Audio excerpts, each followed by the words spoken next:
Why is it, other question, whoever's got the tambourine cannot play it in time? Please, can we discuss that? No, you didn't. I did. You're winding us up. No, I'm not. This is a That's part hilarious. Peppermint tea and a walk with my cat. We make it happen. Welcome to episode 15 of the We Make It Happen podcast, a podcast designed for people within the events and entertainment industry, delving into the funny and maybe the not so funny aspects of all our lives. Hello, people. Hello. Hello. How you doing? I'm doing good. You made it through. I did done. make it through. Second time. I'm on a roll now.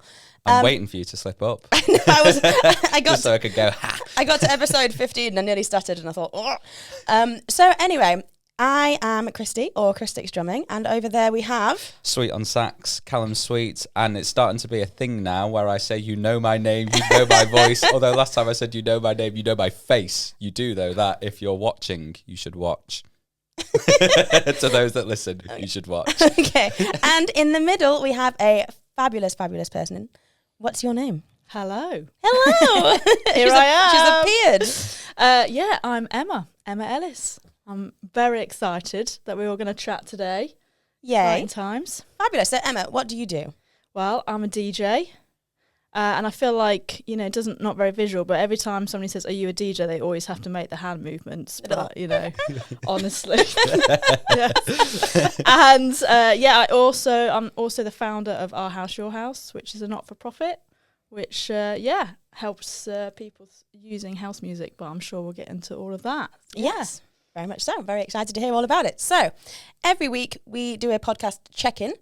So basically, we know that we are very lucky and very honoured to do our jobs. However, sometimes it just makes us want to... Scream! Right, so... That was a good scream. We're quite rehearsed at that now. So, we'll start with you, Callum. Are you loving or loathing your job at this moment? This very moment, I'm on a love, I'd Woo! say mostly. I'm 90% love, 10% loathe. 90% love because May was busy. May has now paid up, as in the month of May. Has now paid Not up. the person. Not a person called May.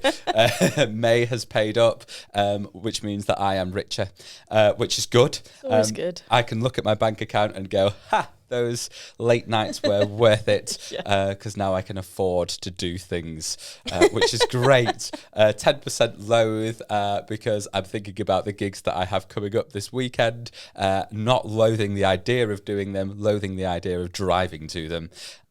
Because I'm going to probably, I reckon, this whole weekend, 10 hours. No, definitely more than 10. Maybe 12 to 15 hours of driving in total, I'd say, this weekend. Where the hell are you going? So I'm already over that. Oh, it's just like, well, I'm going to Middlesbrough shortly. So that's a long drive. That's like 2.5 hours. God. And then I've got, Leeds, which is an hour because we're based in Sheffield, as you probably already all know. So that's an hour there, an hour back. It all adds up pretty quickly. So I'm already over it and I've not even begun. So yeah, other than that, everything's great. I'd say I'm in a love. Lovely. Emma? Well, I am actually taking a bit of a break from regular DJing at the minute, which is kind of exciting. So I'm on a love at the minute. Because I'm not having to do all of that driving and all of those late nights. So I was saying I've had a lovely week and weekend of actually doing things that normal people get to do, like hang out with their families and celebrate birthdays with my nieces and cute things like that, which often we have to miss out on because we're working every weekend and all of that. So it's been really nice this week to mix it up a bit and spend some quality family time. Very nice. Yep. Oh, definitely. No, I must admit, when it was quieter at the start of the year, I thought the same thing. I thought, it's actually so nice to have a Friday off. And maybe have a dance with my friends or go to family Sunday dinners and stuff like that. So actually, I think it is quite pleasant. I do completely get you. Yeah, when I don't get booked on a Friday, often I'm like, at first, my first idea is go, okay, I need to get booked on that Friday. And then sometimes I have to go, wait a second, but actually if I don't, I have a Friday off. Freedom, yeah, to do what I want, which, I think in my head, oh, wow, there could be so many great things I'm going to do. What do? Netflix. Yeah. You realise anybody else you'd like to spend time with is also working. So we just like chill at home. Yeah. Pretty much. It's bloody nice to have an evening, though. I love an evening. Always. So I think I am on. I was on the loathe, and then Forgot to ask you. I know. Christy, I'm just gonna ask. what about you? You're a crap co-host. Sorry. I was just letting you lead it. So since no one's interested, I was on a loathe, but then now I'm on a love. But that's because I've had 2 gigs, but both of them have had really shocking sound issues. Oh, really? So there was one that we went to. It was a really new venue. I think it was only their 2nd wedding. And there was me, sax, and a DJ. And they said there wasn't a sound limiter. That's all okay. They knew I was coming. They know I'm going to be very loud. But then when we... You loud? No way. Don't be silly. You cheeky son. Come on. But yeah, so they were all fine with it. They were all fine with it. And then John was the DJ. And John was like... This is a DJ called DJ John Lowe. Just Yes. for those that don't know Shout who out. we're talking about. Shout out to John Lowe. So he was the DJ in his very sarcastic, swearing manner, said, "This is as loud as it goes." And honestly, we could talk at this volume over it. Oh, wow. And I was thinking, this is like unworkable. And they had the angelic disco dancers there, and they were doing like a little routine. And the idea was she was meant to be doing a second dress reveal and then coming in, and then we're meant to kickstart the party. But honestly, like I say, we could talk at this volume over this music. So I just thought, how the hell are we meant to do this? We're meant to start with Freed from Desire. And there's always one with the tambourine, isn't there? Yeah. It's really quiet. We're all going to whisper it, guys. But there's always someone with the tambourine, isn't there? So she was like clicking this tambourine completely out of time because she couldn't hear the music. Why is it, other question, whoever's got the tambourine cannot play it in time? Please, can we discuss that? Because that's a whole podcast topic, isn't it? Honestly. That is such a good point. But yeah, so it got to the point where they were all singing louder than the music, and there's like a medley that the dancers come out to, and they honestly had no idea what song was even coming on. And then we went to go start, and me hitting the congas like ever so slightly, like tickling the congas, you couldn't even hear the music. So they were like trying to sing to my beat, but then Rachel couldn't hear what key it was in. And then I'm trying to like play along to them. Rachel is a sax player. Yes. Okay. And then I'm trying to like play along to them singing, thinking they might be having a better time than me. And then we stopped to go into the chorus of Free from Desire, and the chorus had already started 5 seconds ago. Like No way. We were so out. You were so out. So literally, I played half of a song out of time and then just walked off. It's a good job no one knows that song, isn't it? Nobody knows how it goes, so totally got away with if it. they played it every single time England score a goal, maybe.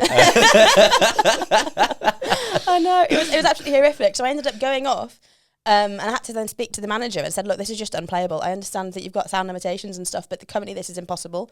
And I'm looking at the bride who's looking around trying to enjoy herself, but she's feeling very bloody awkward. So then she ended up speaking to the owner, and I was speaking to the owner, and I was like, "You need to call a technician out because this is just impossible." You know, when like you could hear the trainers on the floor squeaking. That was like how quiet it was. It was just horrific.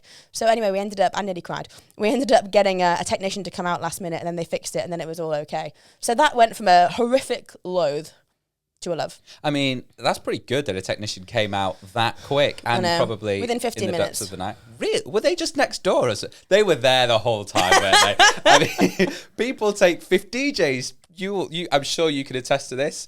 We'll take a really long pee break if there's like a good long track on. That's probably, it's not going to be 15 minutes, but it's not going to be far what off. track's 15 minutes at a wedding? I have got some toilet tunes, but yeah. Yeah, not 15 Not 15 minutes. They were clearly on the site already. I think he only lived like a couple of doors down, but they were all like good friends and stuff, so he managed just to pop over and fix it. So yeah, saved the day. Great. So I wasn't a horrific loathe, but then I wasn't in love. And that was great. So yeah. Are we on all 3 loves? All 3 loves. Yeah. Wow. Woohoo! Okay, well that deserves Positivity. a clap. Come on. It was a delayed clap then. It was a delayed clap. I would love if someone could actually just tally up the loves and loathes per episode and see how many all loves we've had on a single episode. Not many. 'Cause Really? Yeah, no, I'd say that if I had a guess, I'm going to guess that it's probably about 4 out of 15 episodes. So we're doing really well today then. We are doing really well. Yeah. Yeah, I guess it would be, if we're all being honest. I was going to say it can be a little bit fake because some people come in and say, do you love or loathe your job? And they go, I love my job because I love the people who I work for and I love this and I love that. And it's like, no, you were ranting to me 10 minutes Yeah, earlier. right. Like, I know exactly that you're lying. We have to ask the right questions, and then all of a sudden the cracks start forming. yeah. It's like, okay. The veil Crying. yeah. the veil just falls off. It's an hour and a half of therapy session then. That's why I'm here. Come on, guys. Yeah. Yeah. Okay. Okay, so in that case, let's talk about the things that we have got coming up, which is all exciting. So Emma, we'll start with you. Oh, thanks. Yeah, I've got loads of exciting things coming up. However, as I said, like usually I am DJing non-stop and like, you know, weddings, corporates, bars, club nights, like loads of different things. But I have taken the choice to take a bit of a step back from that. So it's a bit of a scary moment in life, I'm not going to lie. That all those things are incredible and I love them all. But my passion is to build Our House, Your House and to use music for good, basically, which sounds a bit cheesy, but that is true. So, Like from the Wicked film. oh, come on. Love that Change film. for good. Oh, yes, let's have a sing along. But I've really felt like I just needed to step back from doing that busyness to make space for this other stuff that is also so important to me. So I haven't got any like exciting like gigs like that, but I've got for Our House, Your House, we've got DJ hangouts coming up, Incredible. which are where we get DJs and industry people together to hang out, literally. So we've got one of those coming up on the 28th of June, and then trying to do some more song production at the minute, so to put Amazing. some songs out. And then behind the scenes, I am working on launching a new event, which I'm really excited about. Okay, I'm So excited. They're the things I'm excited about. Are we going to delve deeper into that do event you want later? to? Yeah, sure. Yeah? I mean, I could do it now, whenever, yeah. Oh. Oh, now taster. or Let's do later? it. Oh, what do we want? Taster. Let's do it now. Let's do it now. Oh, no, yeah. Basically, it is about using house music to help promote good mental health and well-being. And so my dream for so long has been to like put on an event that genuinely helps people. Like those people who know that house music and partying in positive ways can actually help you. So, I've got some funding to be able to put that on. Oh, amazing. And so we're going to pilot some events, but yeah, the plan is to have a big launch and put on some events that help people through partying. Basically, rave therapy.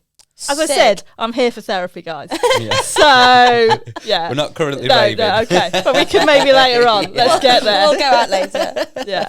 So when are you thinking that you're going to be launching these events? Do you have like a time or is it all just still in the pipeline at the moment? It's in the pipeline at the minute. We've got to do it within a year, basically, from the funding. Right. But yeah, so I'm doing some research. I'm doing some like looking at venues and things like that at the minute. Need to do some branding and build some socials and get some people involved. So yeah, but it's coming. To I'm get excited. funding for anything I know. these days is incredible. Honestly, it's life changing, which is Yeah. one reason why I've been able to stop some of the DJing stuff. Right, Because okay. it can fund some of my time. So it's literally amazing. That is amazing. I mean, well done you for actually managing to access funding, because it's really difficult, isn't it? Yeah. As I'm sure many listeners will probably attest to, who may have gone through that, especially like maybe the Arts Council, for example. It is very difficult. So yeah, well done. Well done.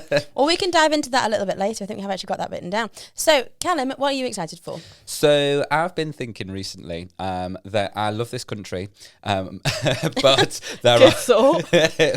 there are also other countries that I would also like to familiarise myself with. But I will be honest, I don't have any gigs in the pipeline for summery places like Ibiza, Mallorca, or other Come on, Pretty places Mama. to exist. What, pardon? Is this? It sounds like that's not Ibiza. Oh, it's Bahama. Come on, Pretty Mama, isn't it? Right. I wasn't trying to sing the song. Mallorca. Oh, right. I know what you're talking about now. Yeah. So I've not got any gigs in the pipeline. So I think my mission is to create some. So my idea... Where's your dream? Neither of those places. Really? Yeah, my dream is to actually do one day a tour in South Africa. South Africa. I Wow. want to specifically go to places like Cape Town because I love Afro House. That is absolutely probably my niche and my bag to DJ, but also to play play saxophone over. So that's the goal. Obviously, you know, doing Ibiza, doing Mallorca, that would be amazing. They're easier to get to and slightly less scary. Although, having said that, when I picture a load of British drunk people all on an island, maybe South Africa is actually less scary. It just is a bit further away. So yeah, that's my goal. Hopefully, maybe this summer is to spend a few weekdays in one of two countries, either Mallorca or Ibiza, and just basically go into bars, clubs and go, all right, mate, fancy a free gig for half an hour with your DJ and see how far I get. So with your DJ rather than with sax or anything? No, so hope if they've already got a DJ like in the vibe or maybe something scheduled that evening, just ask, I'll do it for free for half an hour. Nice. And they might all go, no, you're all right, mate. But if you don't try, how will you know? One thing I will say, which might actually be a good bit of advice for anyone else thinking this. Don't. Give up now. Yeah. Quit your job. while you're ahead. No, so whenever I performed abroad, especially after leaving Europe, we need to apply for an A1 form, which means, I think it's something to do with tax, saying that like we will still pay tax from the money that we receive elsewhere into the UK. Something like that. Oh, I'm going to do it for free though. Yes. So there was a time when we went to O Beach, and I was there with a sax player, and she spoke to Wayne Lineker, and he said like, oh, can I get on stage? I've got my sax with me. Can I do like a free set? Yeah, of course you can. That's fine. So she got really excited, ran off, got dressed, brought the sax back. And then he said like, oh, have you got your form? And she said, no. Well, you're not paying me, so it doesn't matter. So I'm not sure whether he was being particularly pedantic about it, but you did actually have to have that form to say that you can work elsewhere. I actually spoke to Wayne Lineker about this in person. So he has a restaurant in Ibiza. You didn't. I did. You're winding us up. No, I'm not. This is a That's part hilarious. of the truth or a lie story. Yeah, right. segment that we sometimes do. Lie. So I was in Ibiza for a couple of years ago on holiday, not gigging at all. Didn't even have my saxophone with me, and I was with my partner, and we were in his restaurant, which I believe is called Skinny Kitchen from memory, and we were just eating, and then all of a sudden he was sat opposite us, also eating, and I was thinking, well, I don't want to kind of bombarded with questions whilst he's in the middle of eating, and he's enjoying his piece, isn't he? But I was like, I'm gonna do all it right, anyway. Wayne. Yeah, I did say it like that In that accent. yeah, all right, Wayne. You thought you had to be southern to talk to him, do you know what I mean? Yeah. Yeah. I mean, it was obvious that it was him because his car was parked out front and his license plate was just Wayne. Yeah. So I was like, well, I mean, I'm definitely The confident clues it's him. are here. Yeah. It was really nice, actually. And I just basically said to him, like, I'm quite keen on gigging over here one day. I know that obviously we've been through Brexit. What is it? Is it just really simple? Is it possible? And he said, "Oh, it's possible." But and then he went into this whole form thing that he He is spoke hot about. on this form, isn't he? Yeah, he is. He's just trying to be knows. legal. He knows. Yeah. Yeah. I mean, I knew that it was a huge problem for people anyway, all around Spain and well, anywhere really in Europe that is kind of hiring people who are British. So, and I think also just speaking to musicians, they're doing less gigs abroad, I think, on the whole than they used to because of this. But then I think at the same time also that may have been true for at first when we first kind of like 22, 23, but I think maybe now things are getting easier in terms of just understanding. I'm still not really sure. I'm trying to understand it myself. Yeah, well, if you are going to apply for an A1 form, because that's what we had to do for Santorini, it can take a few months to come through. Few months? Yeah. Oh, I'm already too late then, aren't I? I was going to go this summer. For this year. Well, if you can maybe choose like August, like it's free to apply for. That's only 2 months' time. Oh God, yeah. yeah. September. Maybe next year then. But December. maybe not everybody is, as on it as Yeah. Wayne. And as you are doing it for free, yeah, you can probably, Yeah. just toot for half an hour. I'm sure it'll be fine. Yeah. But don't quote me on that. Excuse me, but Emma Ellis says that I can toot for half an I've hour got this clip on a podcast where she says in 4K. Yeah, maybe. Brilliant. But yeah, that's what I'm thinking. Is my like plans it. coming up? What about you, Christy? Here's me being an Thank you excellent co-host. so much for asking. That's so kind. I actually haven't got that much on that's overly Moving on exciting. It's just chill stuff. Like tomorrow, I think I finish my gig at 5:30 in the evening, Ooh. Nice. which is bloody lovely. I think I'm playing from like 3 till 5:30 back in Sheffield. I might as well have stayed over. I'm actually camping this podcast for you.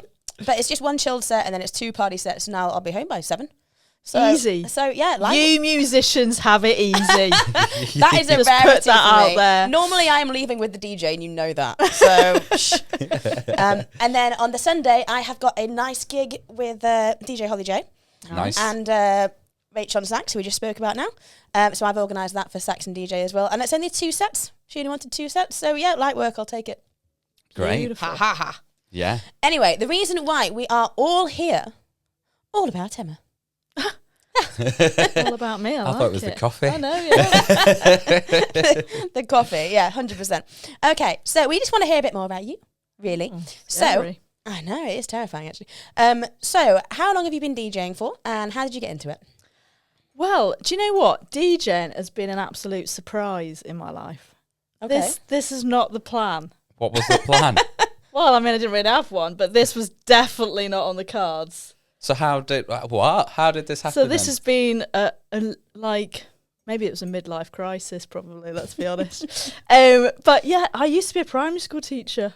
No way. Come on. I didn't know that. Yeah, I used to be a primary school teacher and youth worker and have just always loved music. I did I played the drums. Come on. Yeah. I would have loved to have been a All kid. the best people do. I love you. I was going to say, I would have loved to have been a child in your primary class, feeling like, oh, I'm really going to struggle with the day. And you're just going, come on. Come on. We had a lovely time in my class. I can imagine. Yeah, you would have done.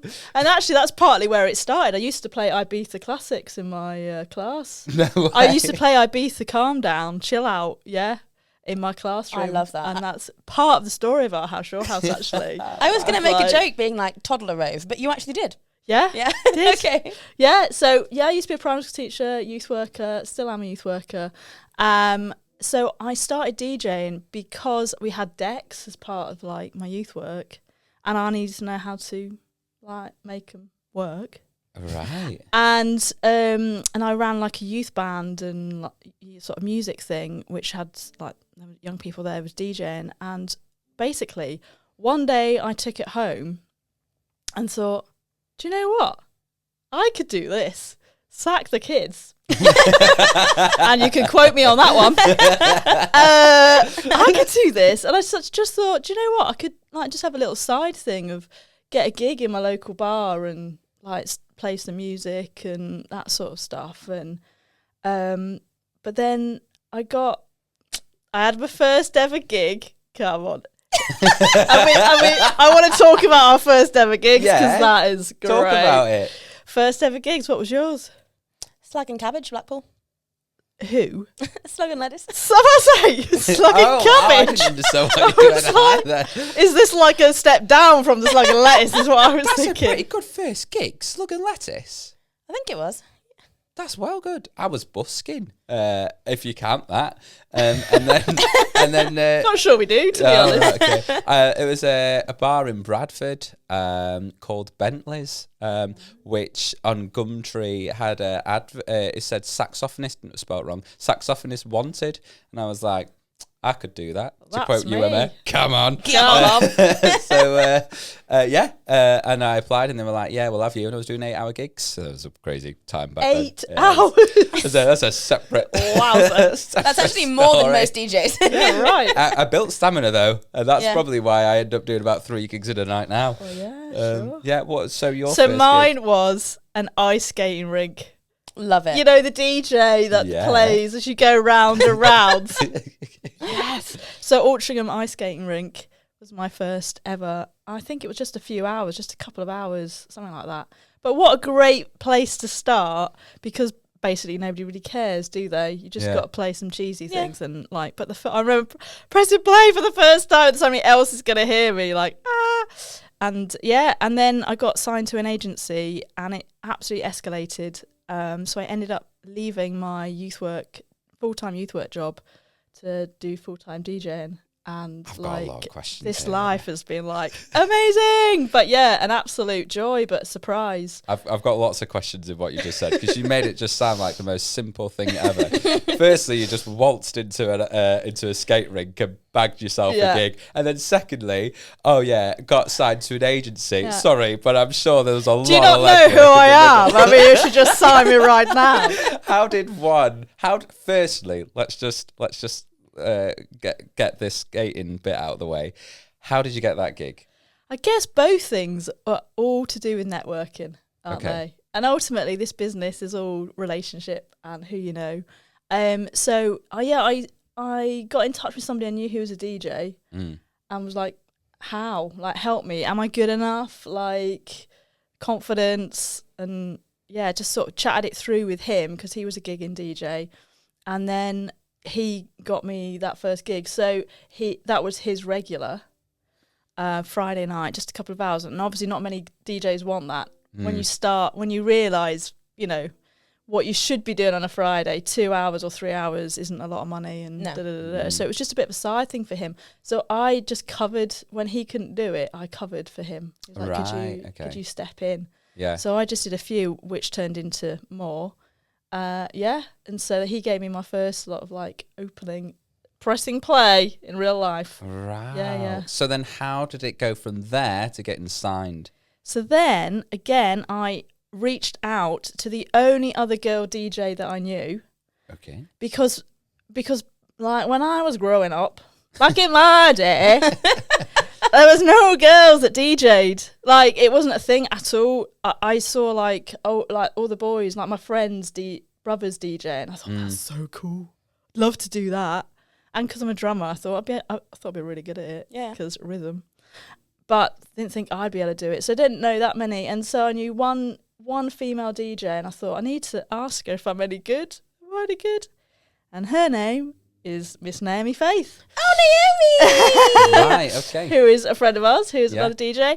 And so, I went to hers, and I took my decks round to her house and, like, showed her what I've been doing and if I could DJ. And she was like, you totally could DJ, which turned into one of our favourite things we've done, and we'd love to bring it back, I think. We developed this thing called Front Room Sessions. Okay. Where we both had, like, our DJ decks. We'd, like, go back to back, but, like, separately. Oh, nice. And we like DJ together. Sick. Anyway, just for fun, just because we enjoyed it. And she said, you're good enough to, get signed by an agency. Here's the contact, really. Oh, so she gave you the contact for the agency, and they were like, we love your band, we'll have you. Yeah, I had to audition. Right, okay. That must have been weird. Which was a weird audition. So I imagine it was you, Dex, and then like two people sat in front of you or something? Well, yeah, it was at, I'll say Pirate Studios. Yeah. So I had to go to Pirate Studios, but back then I had never DJ'd on CDJs before. Right, okay. This was pre that. And so I had to take my own decks, and then I was like, sorry, I can't use those. I can only use my decks. He's like, that's fine. We'll have to set it up. So I ended up putting my decks on this wooden stool and crouching behind the DJ booth, like kneeling down to DJ.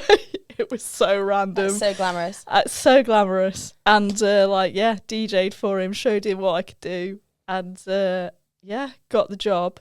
Got a job. And then you have to be good at that one to then continue. So, of course. Yeah.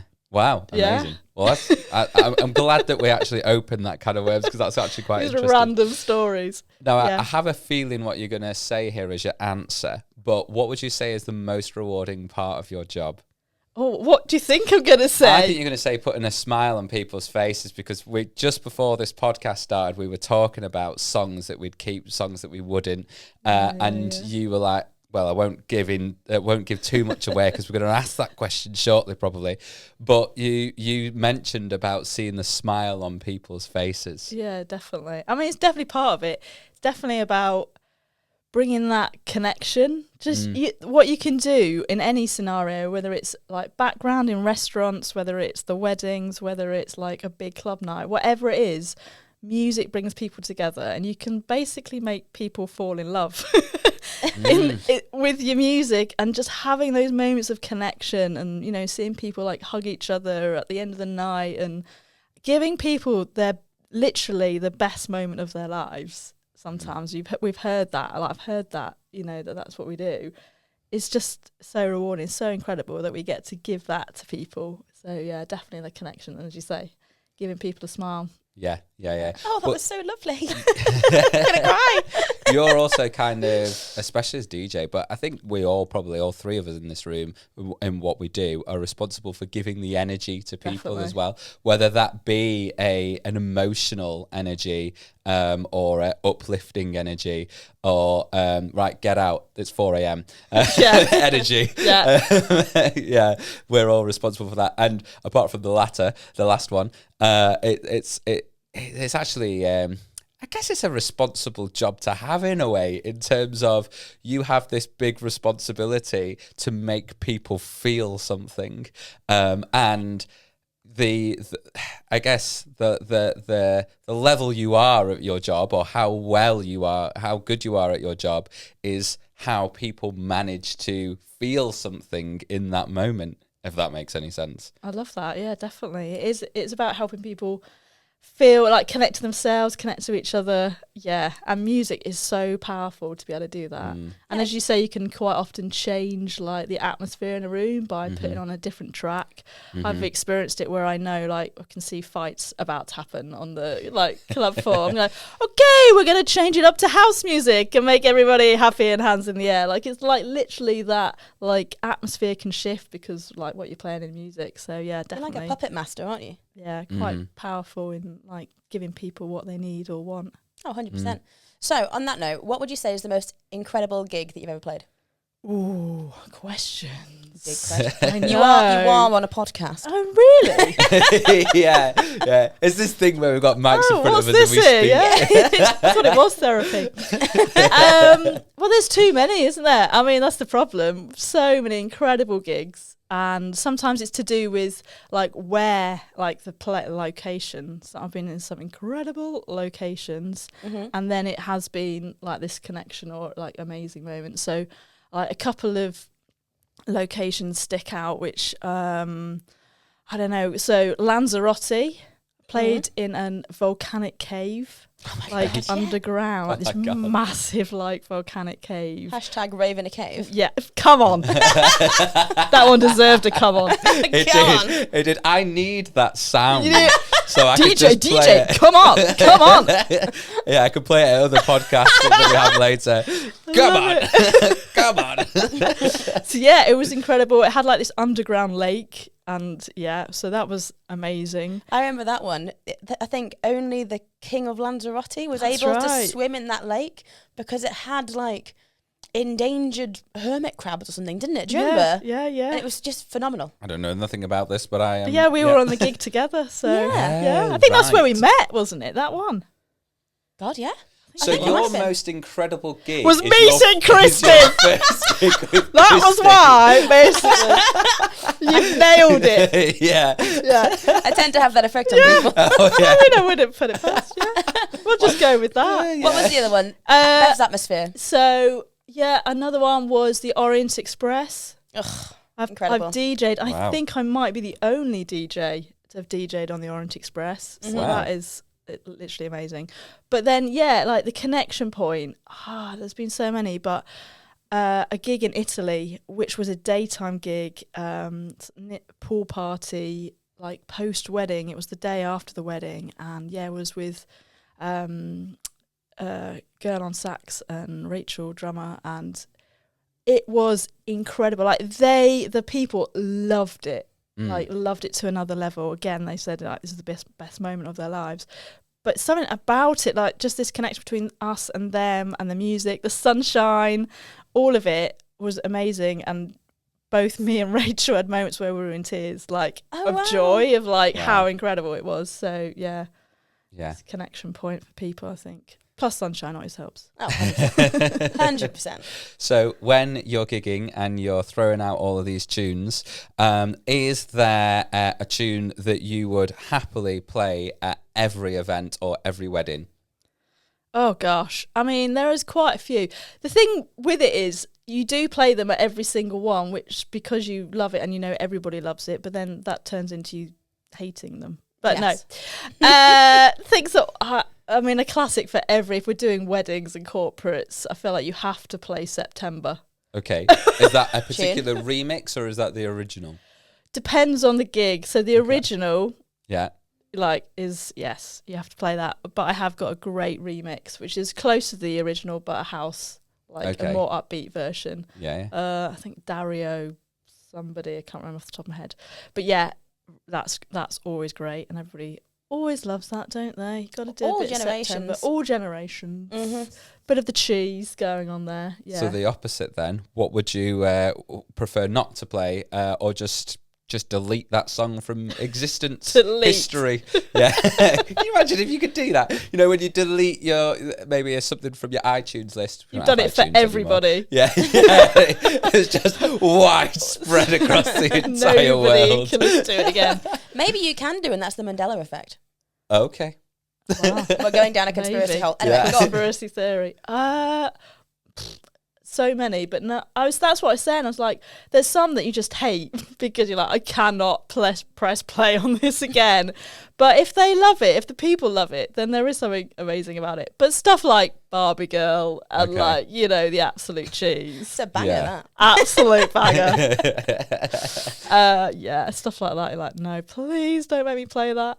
I think I did do a wedding and the groomsmen actually requested Barbie Girl because that was the song of their stag do. Yeah. The stag do? Yeah, the groomsmen for the stag do. Wow.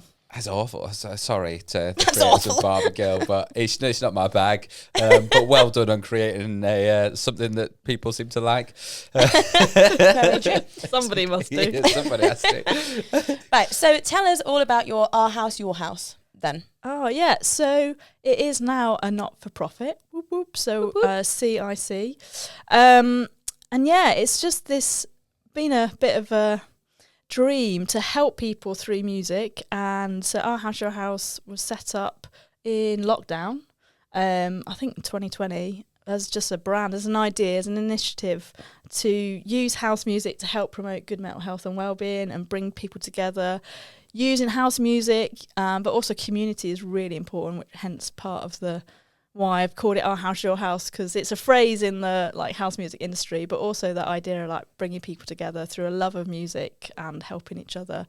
And yeah, it's sort of grown legs, developed. It started on socials on World Mental Health Day in 2020, I think it was 2020, maybe 21. I've lost track now.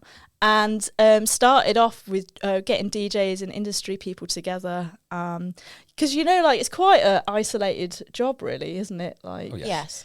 What we do, sometimes we have a lovely time together, but often as a DJ particularly, you're there on your own for so long, quite isolated, and you get to meet lovely people for a little bit and then they go, or just online. And so I just wanted to create community within that, but it's also for anyone who loves house music as well. So it wasn't just for DJs, but it's definitely been taken on because DJs love it. So yeah, we started with DJ Hangouts. So we started them in Manchester, which was gathering DJs and industry people together to literally hang out. The dream was let's eat together and somebody can jump on the decks and play some tunes and you can talk about love it or loathe it, what week you've had. Basically, Right, okay. We should do our own podcast like you guys. And that's just, people have loved that. And it's escalated. So we've been running them for a few years now. We've been doing them in Joshua Brooks in Manchester, and then we helped Preston DJ Social launch one in Preston. and we're gonna start one in Leeds. Oh, great. Da, da, Any da. We're plans coming to for move you. it- Come Any on. plans to move it down south? Yeah, we've had people, because basically when people come to it, they love it and they know what value it has and like the culture we've built and all of that, because it's different from an open deck. So it's similar to an open deck. People jump on, they play music, house music, uplifting house music. But yeah, it's slightly different from that. And so they know what the culture we've created. And so when they come, they're like, oh, can we have one where we are? So yeah, some people in London, Birmingham, Bali. That'd be nice, wouldn't it? Bali? Wow. One day it's coming. Somebody does want it there, but we'll see. Oh, so Bali isn't a thing yet. Not yet, but we've had somebody who'd like to. Of all the things that I imagined you were going to say, I was thinking you were keeping it in this country, and then you suddenly went Bali, and I was No, like, mate, this is going worldwide. I'm telling you now. Our world, your world. Yeah, come on. My question, come on. We need Just a tally doing that here just of for how you. many. I'm just doing that for you now. So my question is then, what led you to create this incredible community? For me, it was like knowing the power of music. And I have said a little bit about the story about primary school, but I guess it does come ultimately off my own story and the fact that I did, struggle with my own mental health and struggle with anxiety and depression. I went through a bout of really bad health a few years ago, and so was housebound. And so music really helped me in that. Like, I couldn't do a lot. I couldn't watch a lot of TV. I couldn't read a lot, but music, headphones on, world out. And even when I started DJing, like right back originally, I was going through some like family stuff. And again, like headphones on, world out, it helped me through these bad moments of life. Like, music's always there for you. And so it was basically when I was sitting in my bed, a bit of a tragic story of when I was housebound and was in my bed just sort of dreaming about some of the stuff that I'd done already with youth work and music, and seeing how it's helped young people and how it's helped me. And just, I had like this whole like download of an idea, and it's one of those that kept me up to like 3 or 4 in the morning. Of like, I saw it. I saw the name. I saw the branding. I saw what it could be and how it could help people. And thought, I've got to launch this thing which runs events that help people, which builds community, which puts out radio shows and music that helps people. And so, we've only started to scratch the surface, basically, of what I know this thing is capable of. Because, for me, house music's helped me. And not just house music generally, but for me, house music has a little extra bit of positivity that definitely helps. Have you always been involved or interested in house music, or has that kind of been something, like with me, for example, happened much later in life? Is that how it happened with you, or did you grow up listening to it? Yeah, it's been a surprise, really, because like I say to my parents, you basically didn't really listen to music at home. So where the heck has this come from? Like, my dad loves guitars, and like he had a guitar business and like listened to stuff. But no, it's been quite late. Like, I think I've always loved it and known it's there, but never really like fully pushed into it. Like, I wasn't a massive clubber when I was like younger. I loved going out with my friends and dancing and all of that, but it wasn't like this thing. And so it's come up gradually that I've realised, like, oh, music, number one, is amazing, but specifically house music, it's that beat for me. I just love that beat, and that consistency of the beat like helps. So I've just really lent into it. So, I was going to say, isn't there something to do with the beat that it like mimics the heartbeat or something, and that's how it can help your body? Yeah, there is. They say that about like EDM and dance music, the fact the BPM and the consistency of the beat can help you. It certainly helps me focus. I don't know about you, but I have to put some like house music on to help me focus. It calms me down, or it makes me focus, or cheers me up. So there's definitely some science there about how house music can help you and help your body. Well, it definitely helped me with I've always said that like music is my drug, because when I was when I left Shitface, which is my abusive ex, in case you're new, but his coping mechanism with anything that was going on was just a hell of a lot of weed, and different drugs and different types, and smoking quite a lot, and I got into a lot of very bad habits. But when I left him, I still had to go to work, and I still had to go to gigs, and what I do is I was writing a book on it, and I'd just blast out this music similar to you because I've got a car. It's got like an upgraded sound system in it. I know. Just drop that in there. It wasn't by choice. It wasn't. It just came like that. But it helped me so much because it literally enveloped me in sound. Like I get out the car, my ears would be ringing. It would not be good. But that just made me just switch off from everything. Yeah. And I completely understand how it helps. So here's a question that was actually aimed just at you, but I think all three of us should probably answer this question. What songs do you think help you the most personally? Yeah, I have. In lockdown, I made myself a playlist of songs that I needed, and it genuinely like helps. Every time I feel anxious or like stressed or whatever or overwhelmed, I have to put this song on, and every time it chills me out. And I feel like now I'm like Pavlov's dog, where I like and listen, and literally within 2 seconds, and I'm calm. So the song is Midnight in Peckham by Chaos in the CBD, which is a shout out to them. Basically anything by Chaos in the CBD helps, which is a bit ironic because Chaos in the CBD, your CBD is your brain, is your frontal lobe. So it actually helps de-chaos my brain. I thought CBD was weed. Yeah, it's that as well. Okay. So yeah, ex-girlfriend of a stoner here. Facts. Yeah, that one definitely helps me. But yeah, I've got a little playlist of chill out house that I have to put on. Right. What about you then? Well, I was going to ask, is there more than just one song? Yeah, there is. So Afterlife's remix of At Night. Okay. Do you know that one? I know. So I know obviously the song At Night. Yeah. I'm assuming the Shakedown. Shakedown. Yeah, but I don't know that remix. So it's a chill out, like late night one. Okay. And interestingly, I used that as a teenager to help me chill out before I like knew about any of this. So that, again, that was my go-to even back then. Just like, it's all alright at night. The lyrics are like, and then the sound chills me out. So yeah, that's one of them. But there's a few. I say I put it on my playlist, and I've actually Our House Your House has got a calm down, like a chill out playlist people can use. Is that a public? Yeah, playlist? It's public. Yeah, on Spotify. Yeah. Oh, okay. So how some would of we these find songs that? are on there. Yeah. So would we just put in Our House Your House on Spotify and would it would come up? Yeah, and chill out. Yeah. Okay. Great. Oh, yeah. look at Enjoy, guys. Enjoy. So, Callum, what was yours then? So for me, I always kind of switch from tunes. Like I'll be really obsessed with certain tunes for one, year, and then I'll move to other. But I've spoken about this tune so many times. Barbie Girl. How did you know? I knew. I've spoken about this tune so many times, and I don't know what it is about this tune, but it's just Can't Get Enough by Heard Fits. And I have no idea. Yeah. So I heard this tune. I forgive me if I've told this story on the podcast before, but I knew of the tune for years, and I was just kind of like, yeah, cool, great, whatever. And then I had a moment where I was gigging, and the DJ said, we're going to put on my tune next. And I was like, oh, great, okay, what's your tune going to be? Didn't realise that the DJ was Jason Hurd.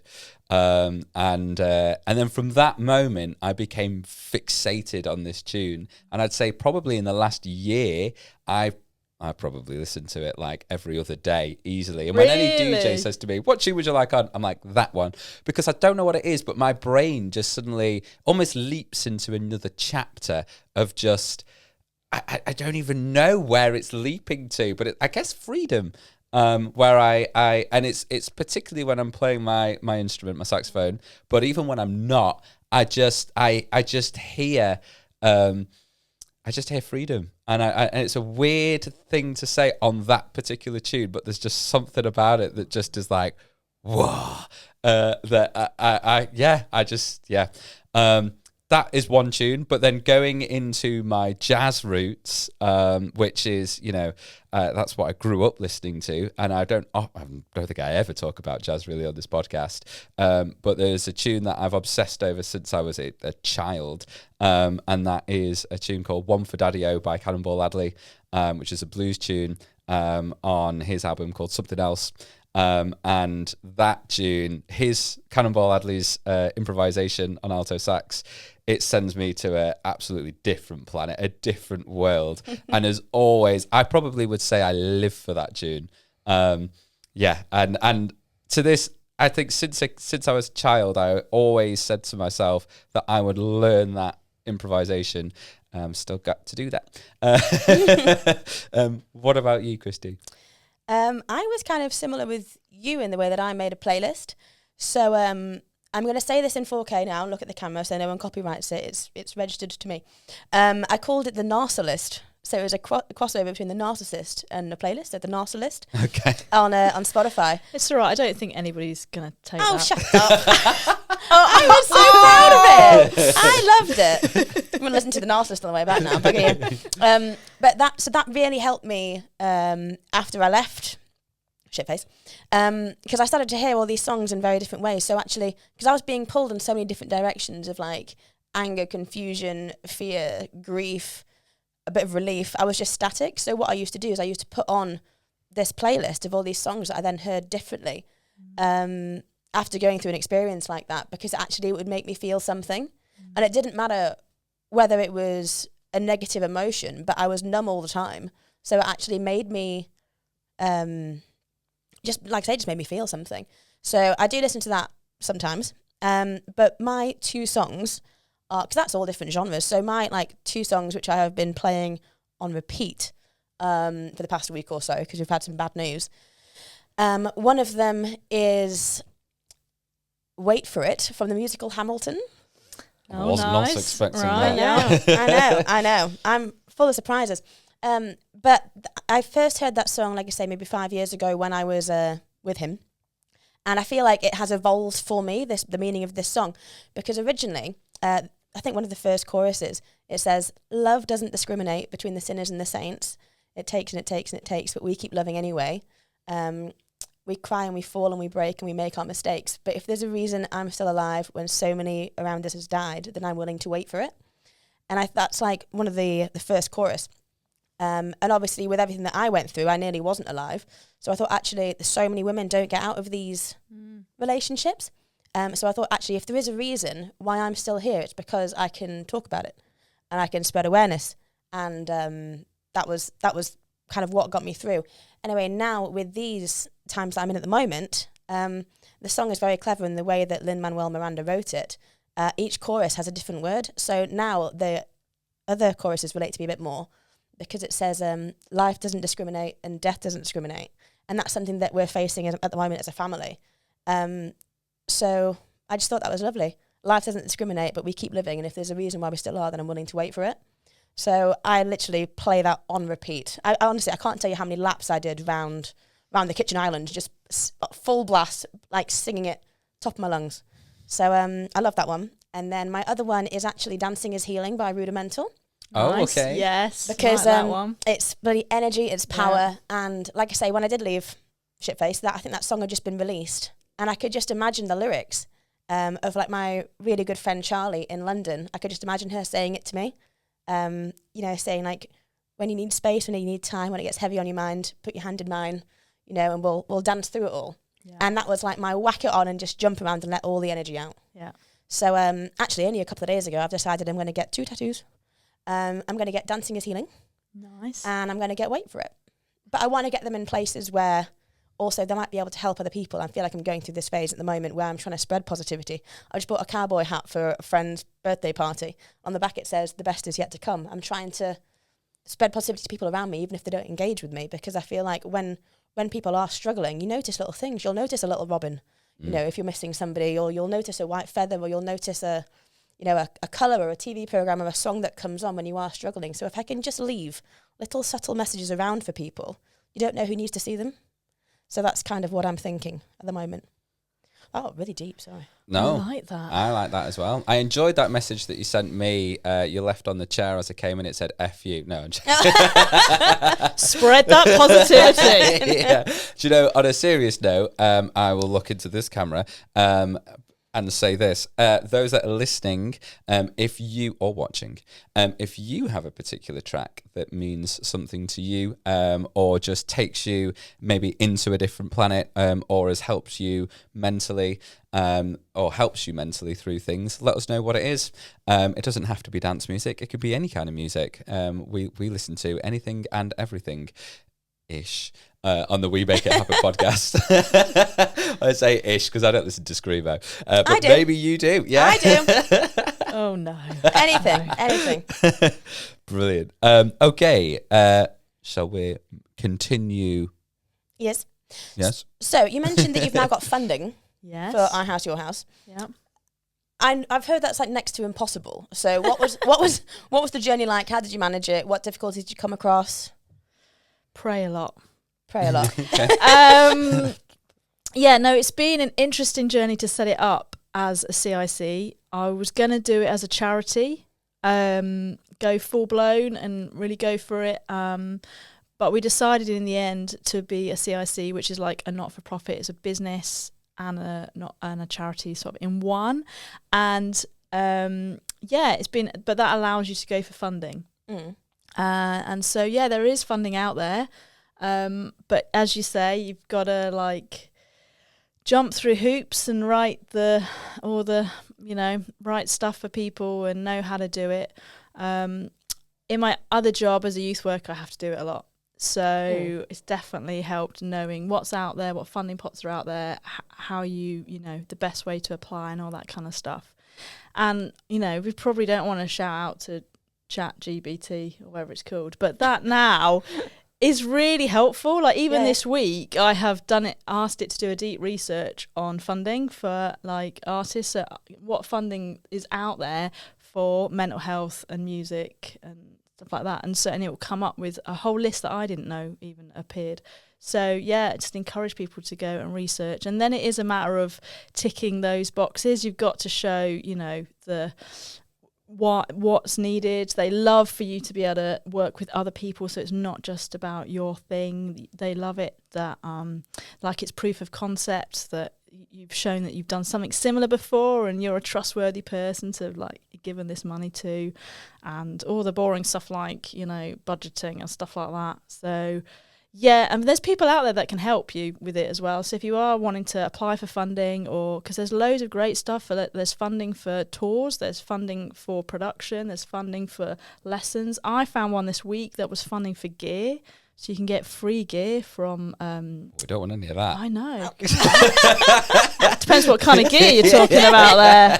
I mean, it's all no. There's so much out there. Actually, if you start looking, that there is loads of opportunity for funding. As you say, it is hard to actually get it because there's so much competition. But yeah, if you can sort of tick the boxes, then hopefully you might be successful. Was this your first time? Excuse me, I'll hit the mic harder next time. Was this your first time applying for funding, or have you done it before in terms of for your house? Some of those words in some of that order. Yeah. House, yours, mine. Everybody gets it wrong. It's fine. Our house, your house. I have thought about changing it, but no, I have to stick with it. I think it's great. Oh yeah. OHYH. Oh yeah. Oh yeah. All it takes is a little bit of brain power from me, and then I'll get it right. Is it your first time applying for funding for Our House, Your House? Have you done it before? Has it failed before? Yes. I have done it a few times for different things, for specific projects or specific ideas. I applied for the event thing that I mentioned to you before and got turned down. So yeah, it's a matter of just keep going, keep knocking. That's what they say anyway. They always say like just keep reapplying. It might be wrong moment for them, or that you've learned something in it. That helps you for the next round, like to go again. So yeah, you do get knocked back more than you get, but it's worth going for, isn't it? Oh yeah, definitely. So when was your next Our House, Your House event? So Preston have got one this weekend, when I can't remember the date. What day? Sunday. Okay. So DJ Hangouts are always on a Sunday, sort of afternoon. And then the one in Manchester, which is at Ramona, is the 28th of June. And it's also my birthday, so you'll have to come. Yeah. Weekend. Are you at all of the Your House events then? Mostly, yeah, if I can, make it. I'm always at all the Manchester ones, and I say, we're launching the Leeds one in the next few months, so I will help with that as well. Nice. But when I'm worldwide, I won't be able to go to all of them.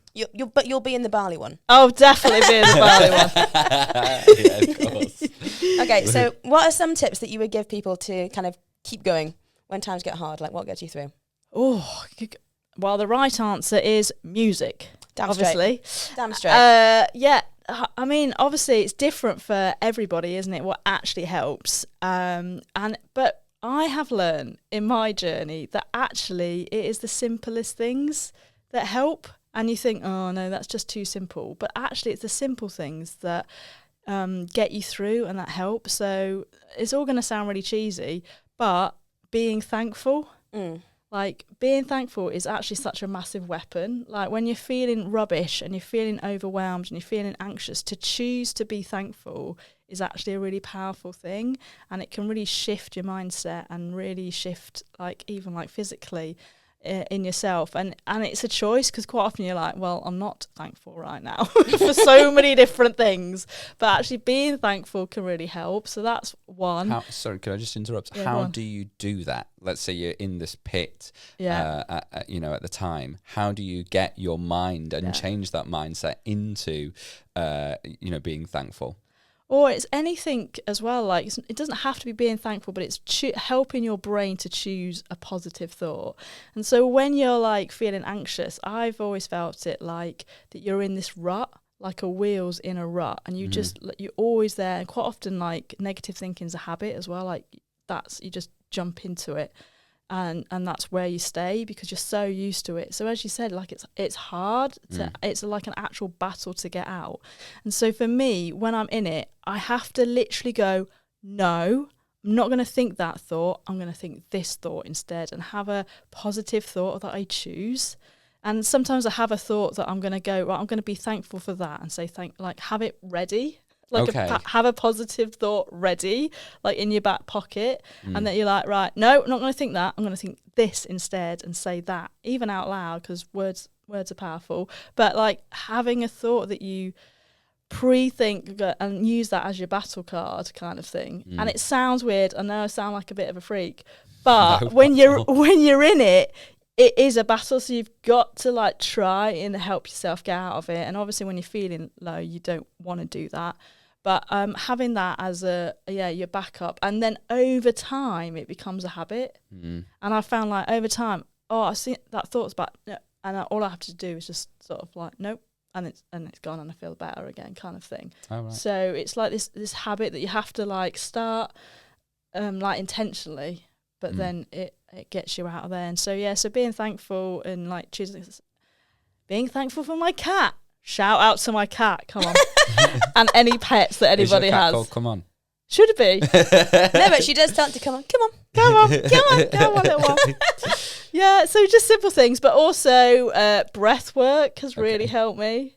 And I've had to learn to breathe again. Through my health stuff was linked with was linked with breath. And so I had to learn how to breathe again. So breath work has been really important. And again, just even knowing that you shouldn't breathe through your mouth, you should breathe through your nose, and like breathing in deeply through your nose and out through your mouth, and it will relax you within 3 seconds if you again build the habit. And again, I say, it sounds boring and it sounds like, yeah, I know how to breathe, thanks for that. I had a mate before I went through this process, and he said to me, and I will always remember this, I was going to a gig, he was a dancer, I was a DJ, and we were driving to the Isle of Wight, and I said to him, so how have you been?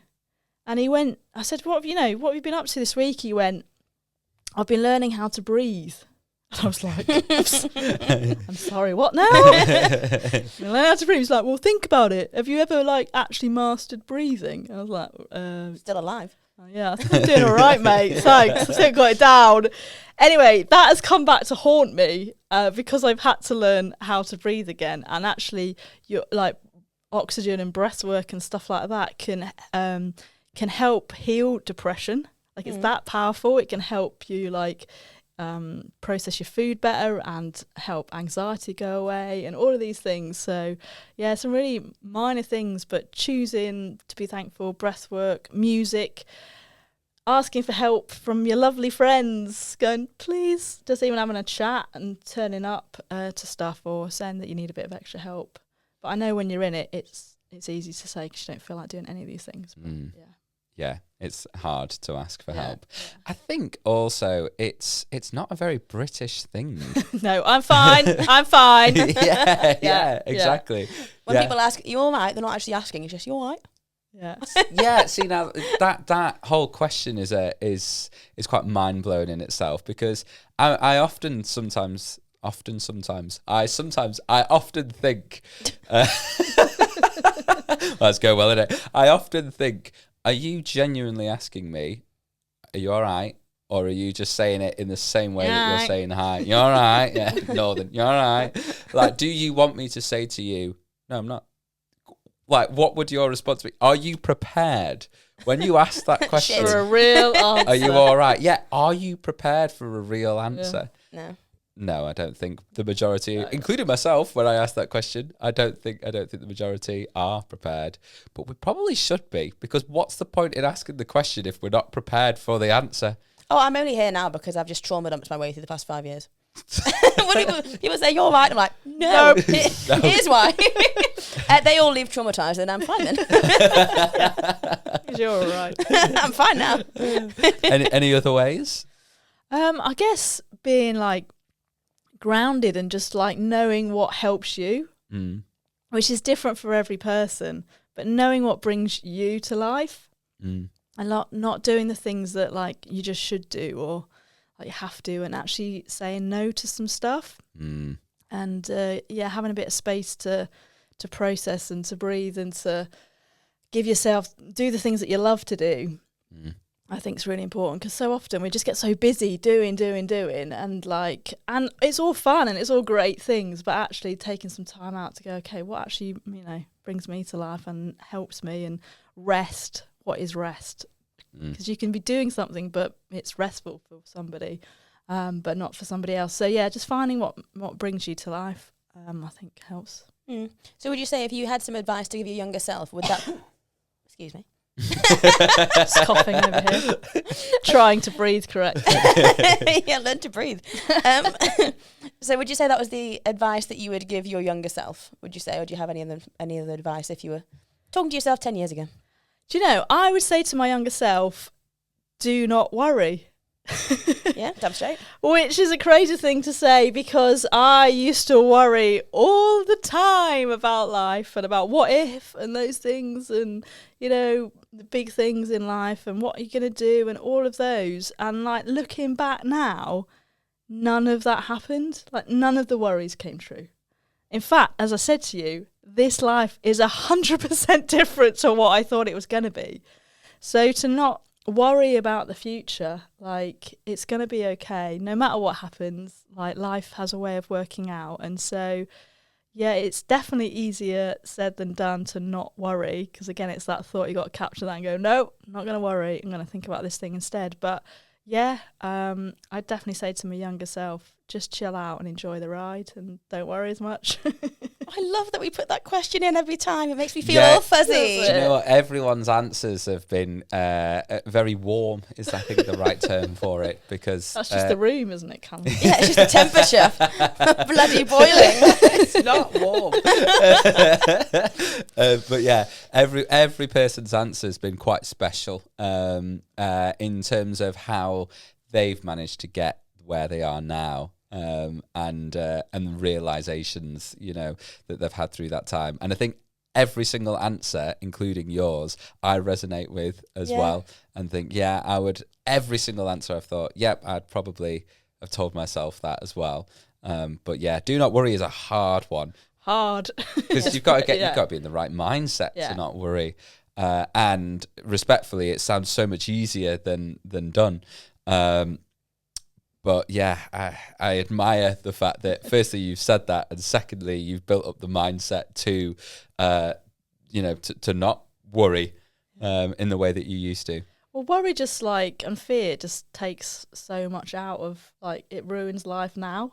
Like, it takes out the present, doesn't it? So even if you are having a nice time, if you're worrying about the future, then it's ruining your present. And yeah, I mean, it's still a daily battle not to worry, because there's so many things to worry about. But yeah, definitely. So another thing that we've been doing almost every podcast since we've come back is a 60-second supplier shoot out. We're meant to be being positive, not aggressive. A 60-second supplier shout out.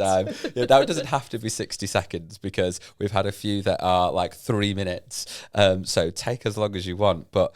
Also, if you can put it into 60 seconds for the Instagram reel, that'd be great. So me? Yeah, Yes. You want me to do a shout out? I Yeah, thought you were doing a shout out. Oh. You need to give another fellow supplier in I any field, like it. in any field, a 60-second shout out. Well, I mean, it has to be Miss Naomi Faith, doesn't it? Come on. Come on. Come on. Come on. That's her other name. No, it's not. Yeah.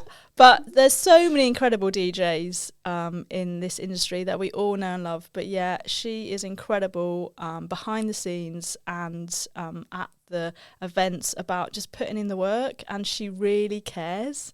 So, and it's been so nice to like track our profession, as it were, together and see that we both like develop, and the incredible opportunities she's had. She's DJed in so many amazing places and amazing events, and I know the feedback that she always gets is amazing, and she is a safe pair of hands for any event, and she's an incredible person to work with as well. Like all the girls and people that work with her know what an encourager she is and how great she is at her job at DJing, and again how much she cares. Like, we always message each other going, I'm not sure I'm doing the best job right now, because we're always in our heads thinking, whereas I know at the end of that gig she's always absolutely nailed it, and it just shows that how much she cares and what an incredible DJ she is. So yeah, Miss Naomi Faith. Shout her out. Oh, I love that. Give us an applause, please. Oh, yes. Oh, come on. That was an actual come on, not a come on. Come on, Callum. Can't say those words. Brilliant. Okay. Love that. So we're now just going to move on to some quick fire questions, and we're going to rattle through these because this is becoming a long podcast. Yeah. So I'll ask the first one then. What's the weirdest song request you've been asked to play at a wedding? I mean, there's probably been too many, but Quick fire. Pokemon theme tune. Pokemon theme tune. Okay, yep. What's your go-to bulletproof track to save a dying dance floor? It depends on the crowd, obviously, but Crazy in Love always goes down well, or So Many Times for a house Absolute bangers. crowd. Nice. Yeah. Would you rather headline a massive Ibiza club or play in like a sweaty, intimate boiler room event? Both, please. Great. Cool. But also neither. I'd like to do both, but also neither. I want to play on a beach at sunset. Oh, yes. yeah. Fine. That's That kind would of my be dream. amazing. What would be your dream rider? Ooh, obviously amazing equipment, but hilariously, like a good cup of tea. Oh, Not gonna lie.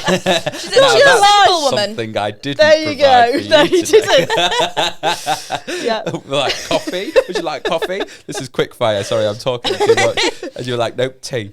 If you could have any global headliner perform for a fundraiser for Our House, Your House, who would it be? Chris Dix. Oh, I love you so much. There Not we sweet go. on Okay, socks. real answer.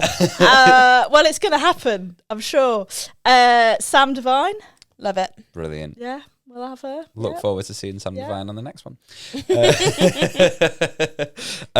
What's the most powerful piece of feedback someone has given you about your charity collaboration? As in how it's helped them, or It could be yeah. Yeah, so many about how important it is to come together, and how that they've wanted to do something, a bit negative, or wanted to get absolutely wasted, but didn't feel like they needed to because they found the support of our events. Oh, Yeah. I love that. What is your go-to ritual for winding down and decompressing after a high-energy set? Can you guess? Tea. Yep. Come on. Come on. Come on. Speak Specifically, peppermint. Peppermint Thank tea. you very much. Peppermint tea and a walk with my cat. Oh, Oh, lovely. a walk. Sorry, what? Yeah. A walk with your cat. Oh, quick fire, but Quick yeah. fire, mate. Okay, Quick yeah, fire. sorry. With the cat. That's a Oh, big The quick, thing to the quick say. fire round was your idea. Yeah, sorry, yeah. Oh, is it me? I thought I asked the last one. If you could DJ back to back with any musician in history, dead or alive, who are you sharing the decks with? Callum. Louis Vega. Love it. Yeah. Okay. If you weren't involved in music or charity, what bizarre career path do you think you'd be on? I don't know, but I had written myself a little thing when I was 15. We had to write ourselves what we would be doing. And I suspect something random like living in a mud hut in Africa, like helping people or something like that. I think I wrote when I was then. Oh, so I love that. something, crazy and adventurous. Or just being a primary school teacher like I was. That mud hut sounds more interesting. Yeah, okay. Sum up the feeling of a perfect transition in exactly 3 words. You didn't notice. Valid. That is actually probably the Honestly, dictionary it definition. sounds amazing. It feels amazing. I've absolutely nailed that. And you look out, yep, nobody, because it was so good. No one's even Nobody's noticed. even noticed. Okay, what decks and headphones do you use? Many, but my own at the minute is XDJ RX3s and Sennheiser headphones HD 25s. The ones that Christy's The wearing. ones that you've got on right now. Models by Chris Strand. I know, I want them. Yeah. Great. And if you could be sponsored, who would it be by? The wonder that is Alpha Theta Pioneers DJ. Okay. And probably I'd love to your house to be sponsored by like a healthy drink or something like that, like Dash or something like that, to team up.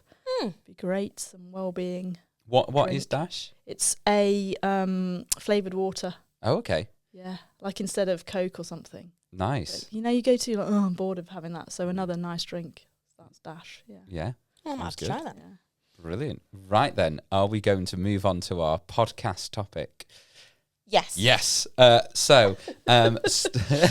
don't sound sure. No, because they're both really interesting, but I feel like we've also had a really long, interesting podcast. So we'll pick one.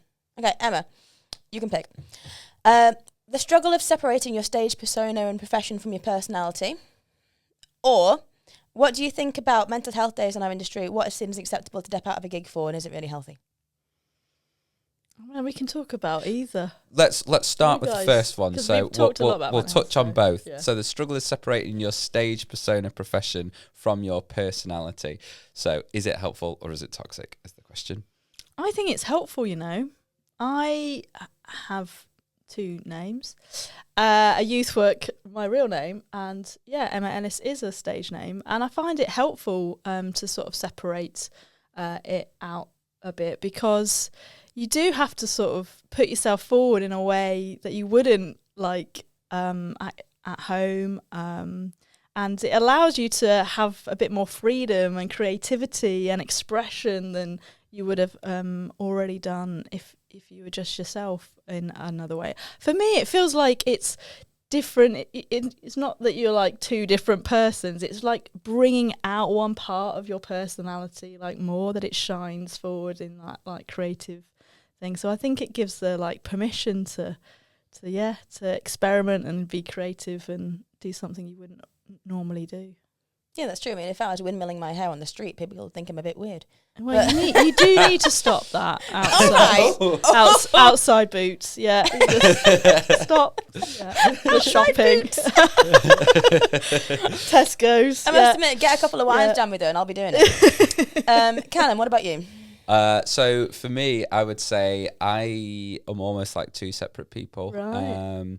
Mainly, but I would also say that if I'm not holding my saxophone, I don't feel like myself. So even in this Who am situation I? now, Yeah. like I feel complete. Well, you when can I'm holding hold my it if you saxophone. like. You can just hug it whilst we have a chat. Well, I mean, in terms of like, so if someone wants to take a picture of me, and like smile, and I'm not holding my saxophone. Yeah. I don't know what to do. I'm like, there's like a weird face that I'm pulling. Just jazz because I hands, just I work. just don't know Yeah. what to do. But when I'm holding my saxophone and there's a photographer, I'm at ease. I know exactly what to do. I'm like, I think it's because I'm in the middle of doing something rather than someone is telling me, do this.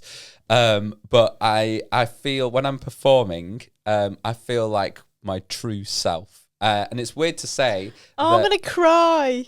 I don't have any tissues. True self. It's weird to say, but I actually feel, I think maybe some people would say, oh, when I'm performing, I'm maybe putting on this persona or whatever, I'm a character or whatever. But no, I'm myself. Yeah. I'm probably putting more of a persona in real life, everyday interactions because I'm away from my saxophone than when I'm, out performing.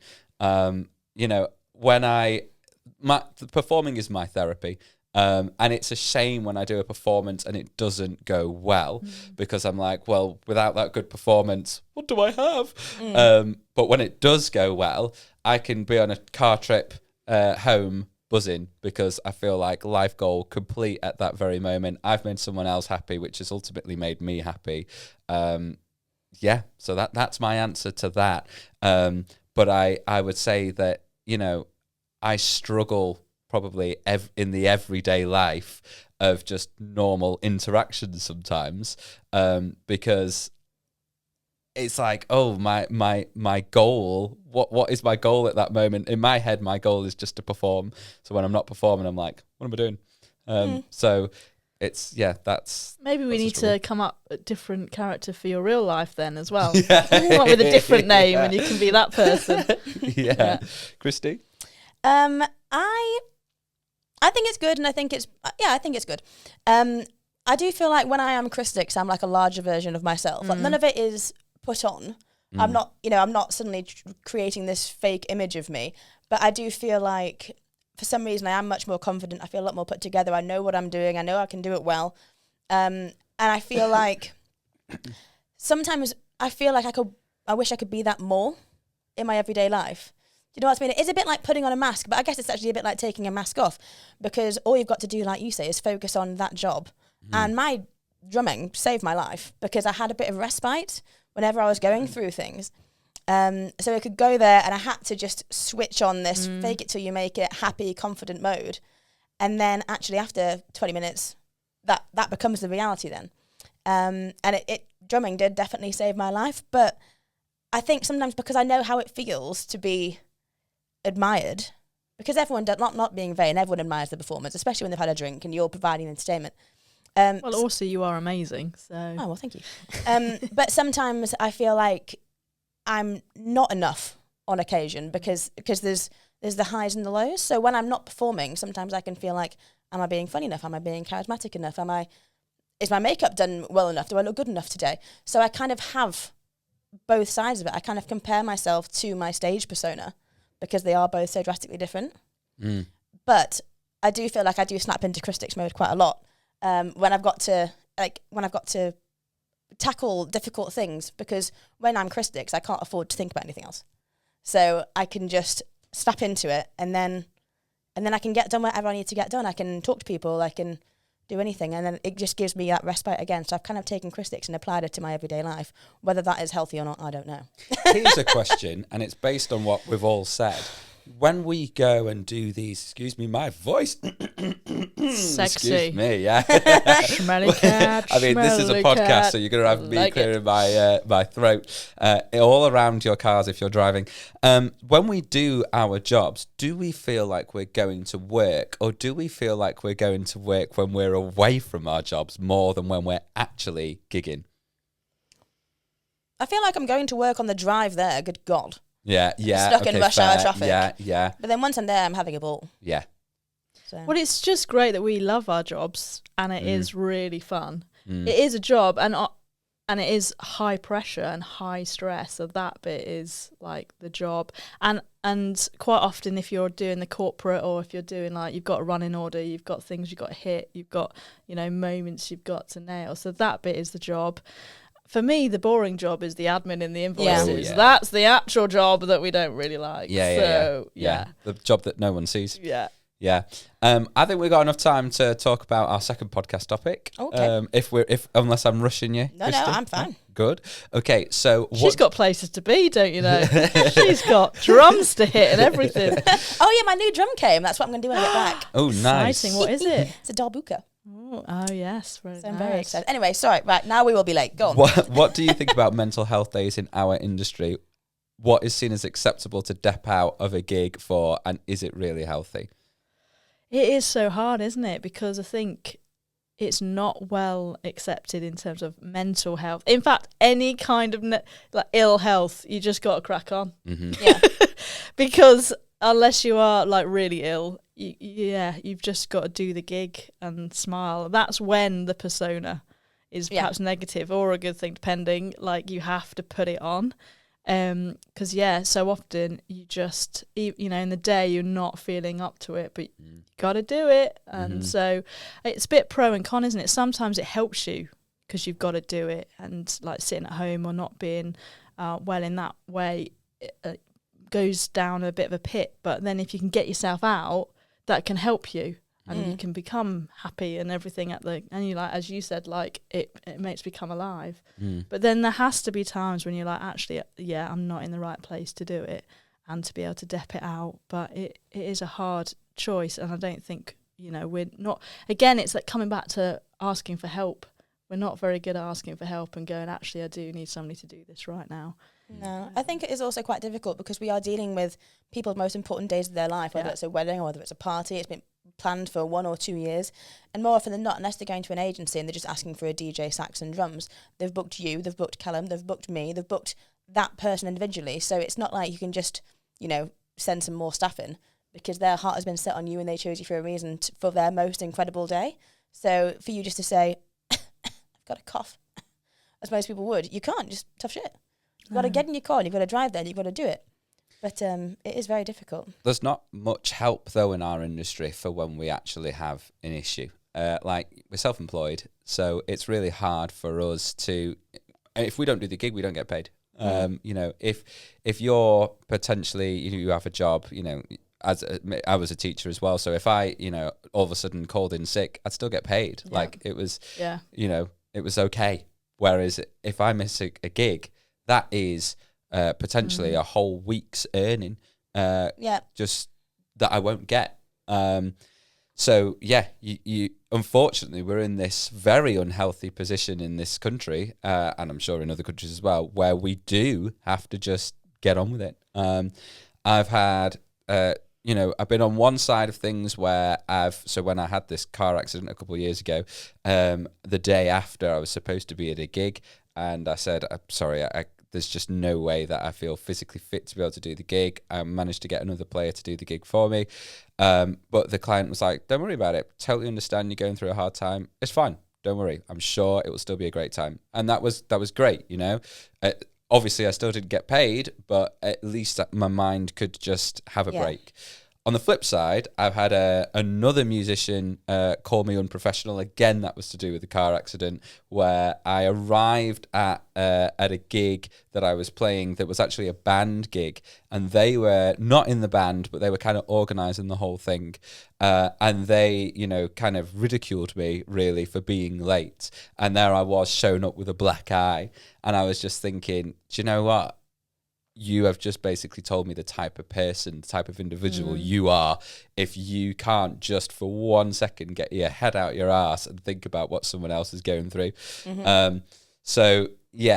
It's so I think sometimes those people that don't understand what we're going through, when we say to them, hey, look, I need a break, they're probably not worth actually gigging for. Obviously, it's a financial issue as well, but, we also need to be surrounded by good people and feel like we're working with and for good people as well. I think it can be a bit tricky, though, because in our industry, obviously, you want to be authentic and you want to be able to tell people and show people that, they're not alone and we all go through these things, and that's what I try and do on my page. But there's certain things that I don't tell people because you want them that when you turn up to the event, they go, oh, my God, Chris Dix is here. Not, oh, my God, Chris Dix is here. How are you doing? you know, because that just puts like a dampener on everything. And then also, if you do talk about it, sometimes I might think, oh, actually, are they going to be a bit unreliable? Are they going to pull out? Oh, I don't know. Yeah. So we don't necessarily help ourselves because we promote everything that is really positive on socials, because, and then that kind of creates this larger than life, untouchable person where everything is positive and happy all the time. That goes back to our first topic, though, about that persona. You just said, oh my God, Chris Dix is here. That's the difference between, oh, Christy's here. You know, oh, Christy's here. Let me have a frank and honest conversation with her about what she's going through, how she's feeling. Oh my God, Chris Dix is here. You know, a totally different kind of thought process by whoever that client is. Very good point. There was one time when I had like the worst bloody weekend of my life. And I think my phone got stolen. I got sexually assaulted by a bride. My grandma died. And then my bank account got hacked in 4 days. And that was shocking. So I put out a post on there, and I was like, I'm going to be replying to emails a little bit slower because of all this. And actually everyone was just really appreciative that I still came. And then we did the gig, and then they'd buy me a drink and they'd talk to me about it. And then that was really nice then. But you don't want it to take over your entire stage presence. And then that's all people are thinking about when you're there, because you're meant to be bringing them up rather than putting them down. So it's a tricky one.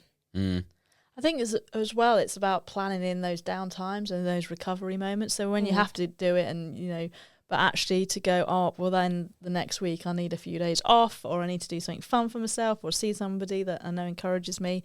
There are other stuff out there. So like Tonic does support groups for musicians, to have like a chat like this, like an informal chat, and Help Musician.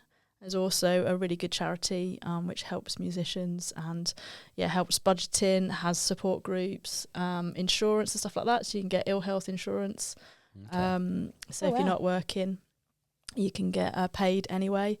So that's something you can consider for getting insured for those ill health moments. But there is help out there, so make sure you are getting it if you need to. But planning in those down times as well, I reckon. 100%. That's really important advice. Thank you. We're going to move on to our very last feature.